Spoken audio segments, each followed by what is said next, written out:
Hello all, welcome to Indian Techies.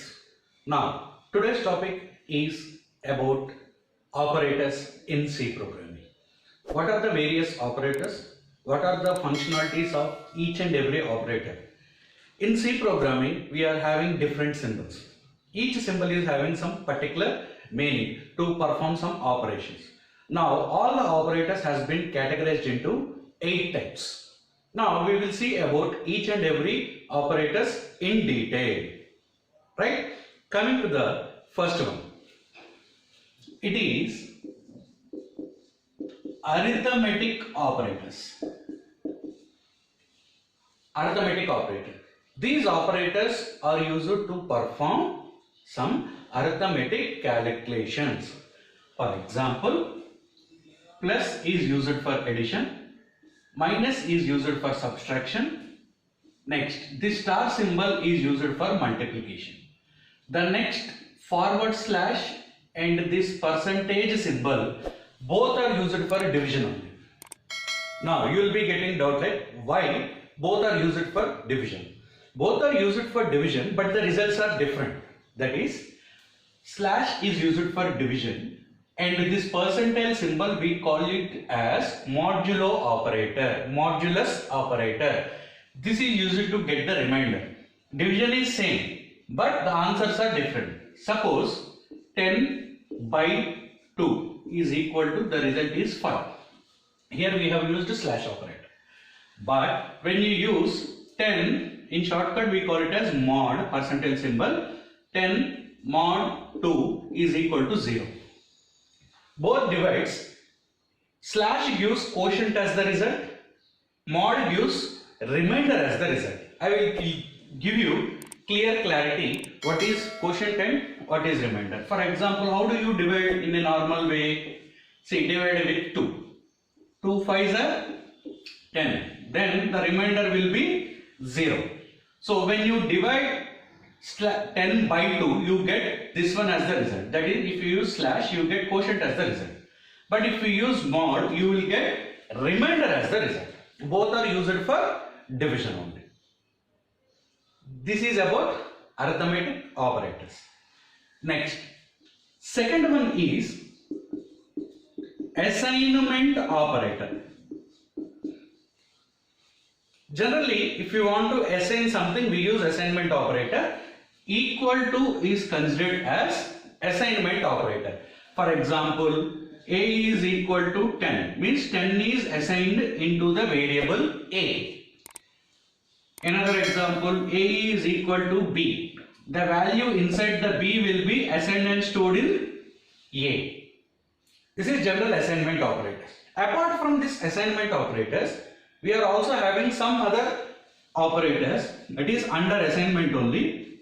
You will be having shorthand assignment operator.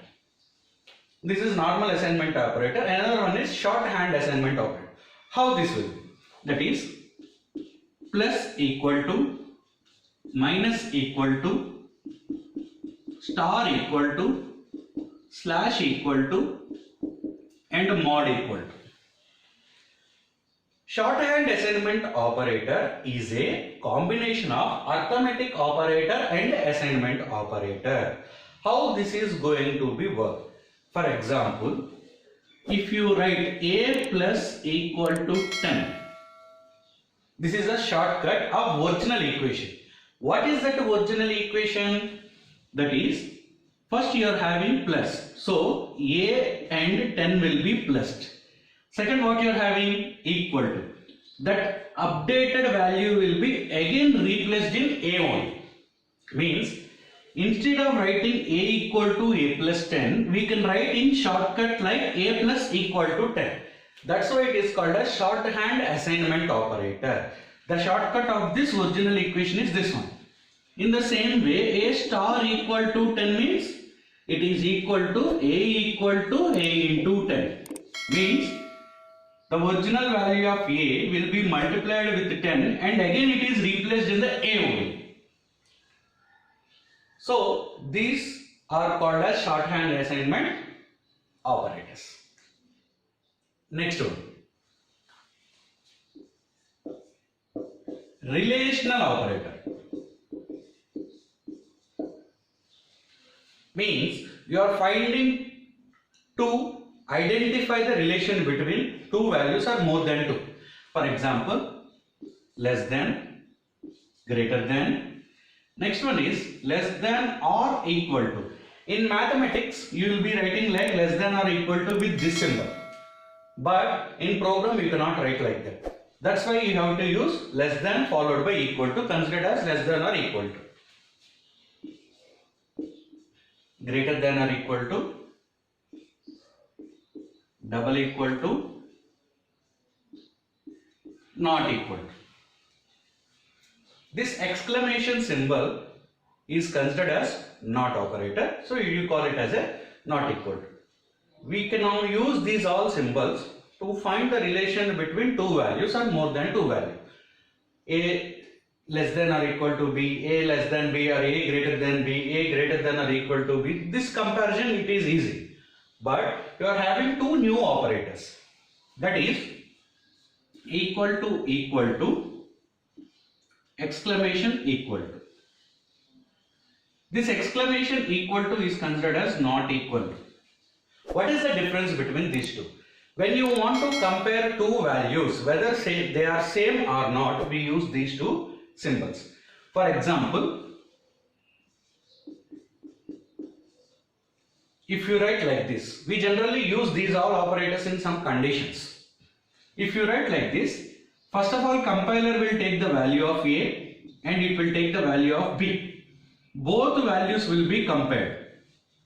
If both values are equal, the condition becomes true. If both values are not equal, then the condition becomes false. For this condition purpose, we use this equal to. Next, the next not equal to is opposite of equal to. That is, if you write A not equal to B, again compiler takes the value of A and takes the value of B, and it will compare both the values. If both are not equal, condition is true. If both are equal, condition becomes false. If you can observe, here if both are equal, condition is true. Here both are equal, condition is false. Opposite. That is about relational operators. Next, fourth one.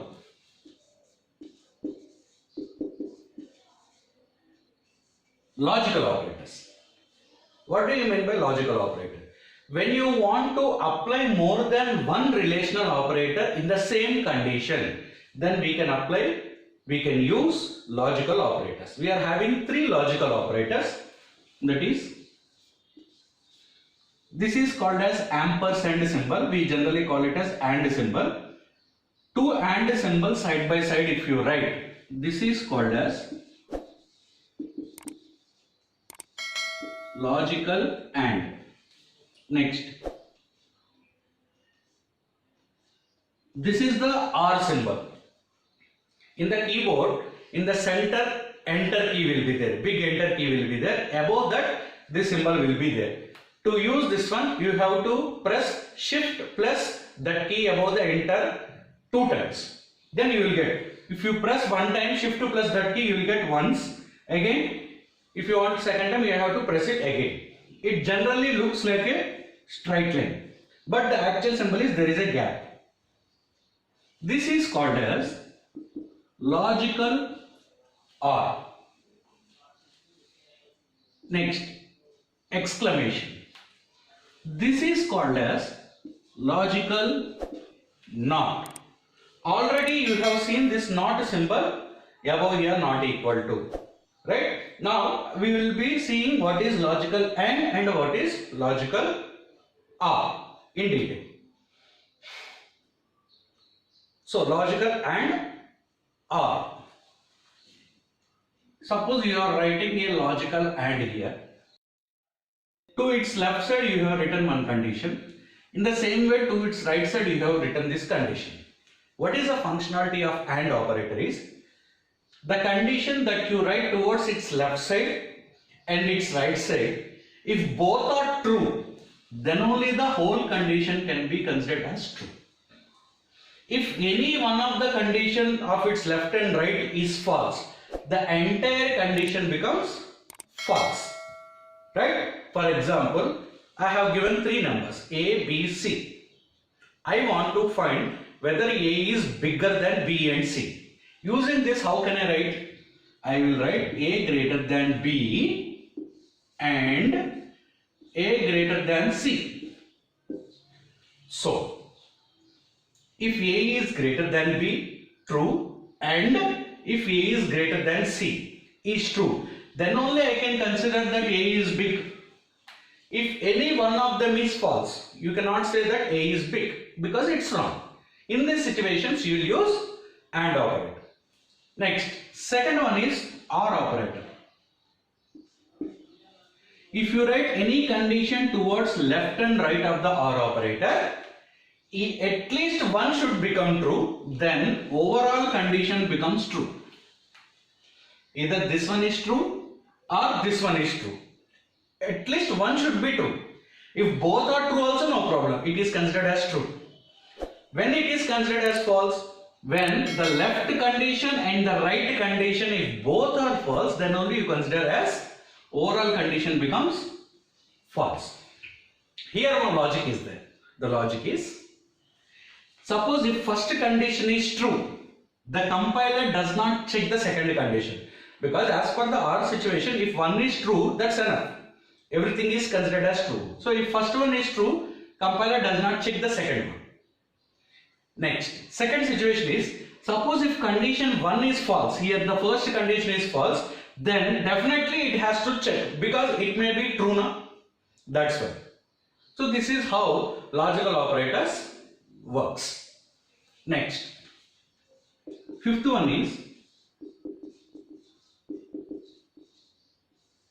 bitwise operators. This is very much important. This logical and bitwise operators are very much important. So in this class, we will just see what are the bitwise operators. We will be having a detailed session on bitwise operators in the next class. Only bitwise operators. Two less than symbols side by side, no spaces. If you write, this is considered as left shift operator. Next, two greater than symbol side by side, this is considered as right shift operator. Single ampersand, this is called as bitwise AND. Single OR called as bitwise OR. You will have this symbol like a cap. This is considered as bitwise XOR. XOR means exclusive OR. And the last one is symbol. We generally use this for negation in mathematics. Here we call it this one as tilde operators. These are all the various bitwise operators that are available. As I told you that this topic will be having detailed session in next classes, which is very lengthy, right? That is about bitwise operators. Next one is increment or decrement operators. These are little bit typical while we have to use. You should be very careful while we are using. That is, plus can be called as incremented operator. Minus is considered as decrement operator. Whenever you use these operators using a value or a variable, whenever you use plus, the original value will be incremented by 1. Whenever you use minus, the original value will be decremented by 1. Let me show you some example. Suppose the value of A is equal to 10. If I write A++, the meaning is original value of 10 becomes 11. Suppose in the same way, if I write a is equal to 10 and if I write a minus minus, then original value will be decremented by 1 by this, that is it becomes 9. Now this increment and decrement operators are of two types. One is pre-increment, another one is post-increment. I have shown you the example of post-increment. Now pre-increment means it will be like plus plus a, or you could write it like minus minus a. So the next doubt will be like, then is there any difference between post-increment and pre-increment? Remember one point very clearly. If you write these instructions post or pre individually without involving in any of the equation, simply and individual if you write, both are considered as same, a plus plus and plus plus a. But if you write in an equation or in between the equation, there is a lot of difference between a plus plus and plus plus a. Okay, let me give you some example. Suppose same a value is 10. I am writing a statement called as m is equal to a plus plus. This is an equation. It is not individual. And here I am writing m is equal to plus plus a. Now what will be the answers after applying this? So what will be the m value and what will be the value of a? See here. Now a value is 10. In this equation, m is assigned with a plus plus. Here, first a value will be assigned to m. So m becomes 10. Then a value will be incremented by 1. A becomes 11. But here, if you can see, m is equal to plus plus a, right? So first a value is being incremented. So it becomes 11. Then that incremented value will be assigned to m. So you can see the difference, m value. Here it is 10, there it is 11. So a plus plus means first assign, then increment. Here first increment, then assign. This is a major difference. We should be very careful while implementing the increment and decrement operators. If you don't use in between the equations like this, just if you write a plus plus like this or plus plus a like this, both are considered as same without any equation. That is about increment and decrement operators. Next, conditional operator.